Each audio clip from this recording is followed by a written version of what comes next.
En otro aspecto de tu producción literaria, tú también has de alguna manera contribuido a enriquecer aquí la literatura lambayecana, y uno de los poemas que obviamente que simboliza, al decir de muchos críticos, al decir de muchos poetas contemporáneos, es el poema de la creación.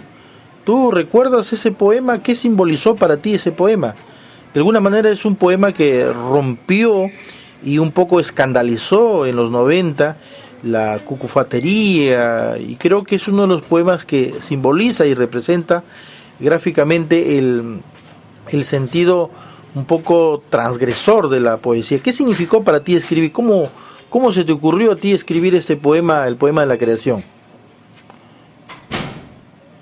Ese poema fue algo anecdótico porque estuvimos con el grupo literario que nosotros estamos incluyendo, Los Ubicos Malditos, que estaba el escritor Ernesto Facundo,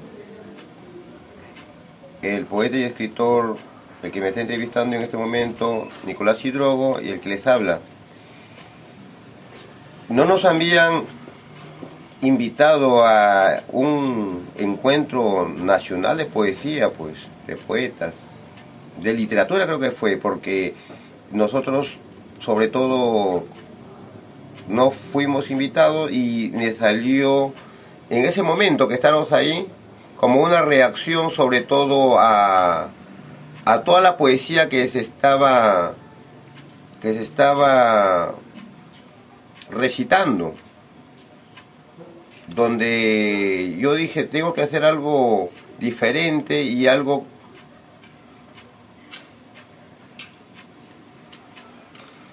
que llegara más allá a las personas y que dijeran, bueno, acá en Lambayeque se está creando una poesía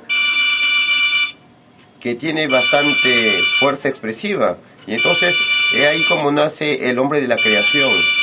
Y fue algo sorprendente porque salí al escenario sin ser invitado, y para qué, al público le encantó la poesía.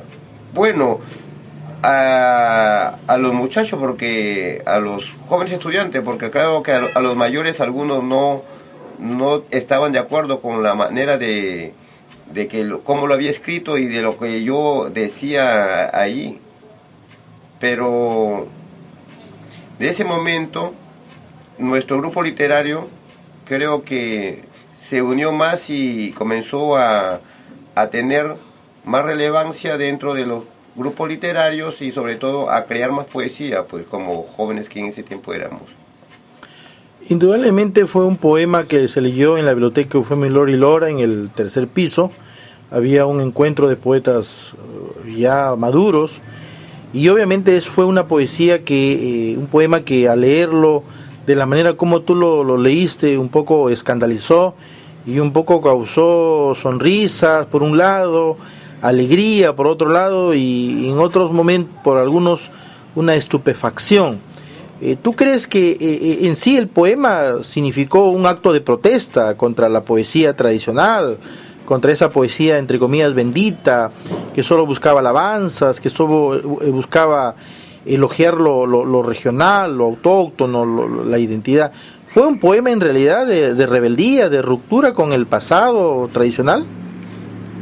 Desde luego que sí, porque sobre todo ya como jóvenes ya estábamos cansados de esa poesía tradicional, como se dice, alabanzas a la tierra, al terruño, alabanza a los héroes, y eso creo que fue la ruptura en donde que en Lambayeque ya se estaba haciendo en la generación de los 90 una poesía, como se puede decir, irreverente, pues, pero que tiene una mayor fuerza expresiva, sobre todo, y tiene un valor poético, sobre todo.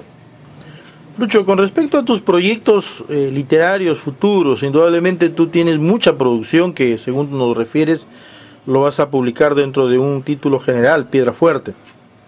¿Qué otros proyectos literarios tú, un poco entrando ya de plano a este reactivar, tienes tú en cuanto, piensas seguir escribiendo, te piensas retirar de la poesía, del quehacer poético, de la literatura en sí, o en realidad es algo que va a permanecer por siempre en ti? Bueno, esa pregunta me lo respondió el poeta Antonio Noblecía. Cuando yo le digo, él me dice, y yo, bueno, ya no estás creando poesía, le digo, le he dejado un buen tiempo, y él me dijo,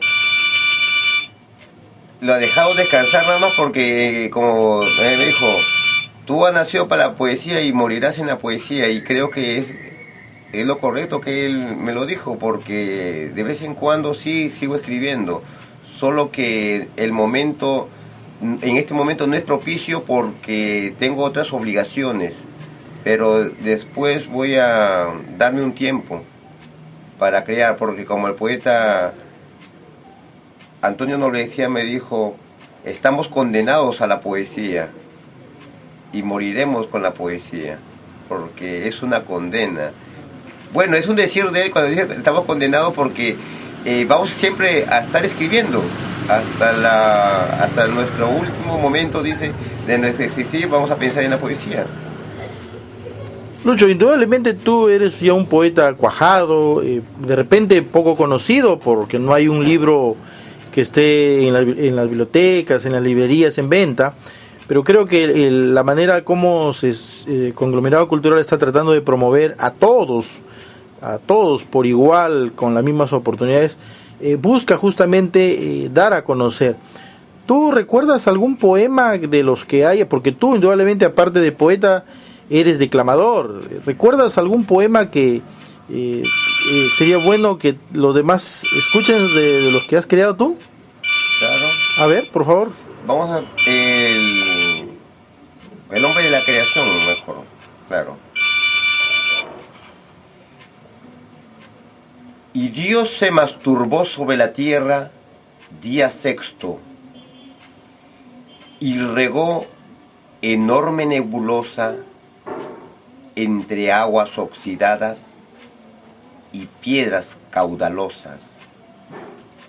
Al principio anduvo triste el hombre.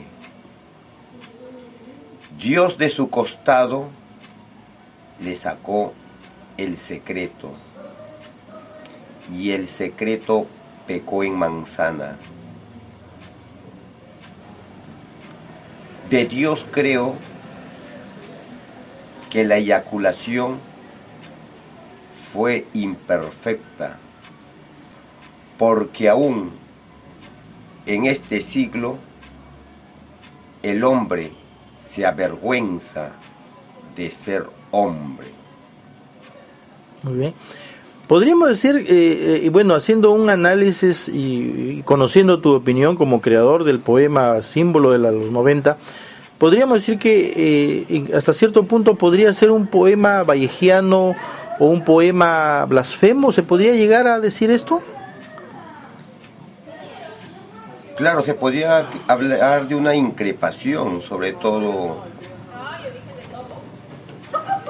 a Dios, porque si Dios es un ser perfecto y Dios,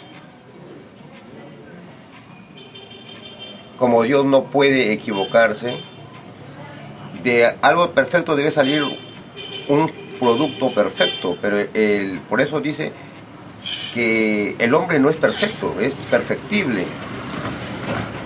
Y cuando metafóricamente yo digo, creo que Dios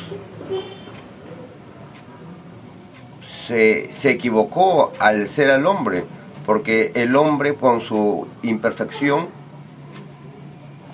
se avergüenza de su condición de ser humano, de ser hombre, por su imperfección, que a veces en este mundo comete atrocidades. En ese sentido, si hay un Dios perfecto,